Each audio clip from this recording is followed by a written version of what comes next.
Hello friends, welcome back to CMS creations. നമ്മൾ നോക്കാൻ പോകുന്നത് NCERT CBSE class 8 chapter 3 understanding quadrilateral എന്ന് പറയുന്ന ചാപ്റ്ററിലെ എക്സസൈസ് 3.3 ക്വസ്റ്റ്യൻ നമ്പർ 1 ആണ്. Given a parallelogram ABCD, complete each statement along with the definition or property used. ഇവിടെ ഓരോന്ന് തന്നിട്ടുണ്ട്, അതിന് അപ്രോപ്രിയേറ്റ് ആയിട്ടുള്ള സ്റ്റേറ്റ്മെൻറ്റ് നമ്മൾ കറക്റ്റ് എഴുതണം. അതേപോലെ തന്നെ അവിടെ യൂസ് ചെയ്തിട്ടുള്ള പ്രോപ്പർട്ടി ഏതാണെന്ന് എഴുതണം. അതിൽ ഫസ്റ്റ് വൺ വരുന്നത് AD ഈക്വൽ ടു എന്നാണ്.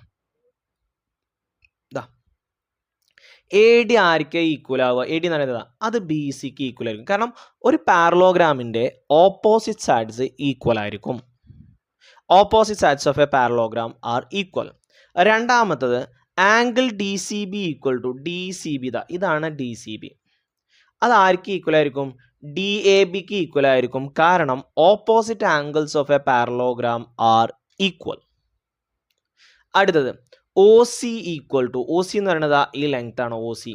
അത് ആർക്ക് ഈക്വൽ ആയിരിക്കും?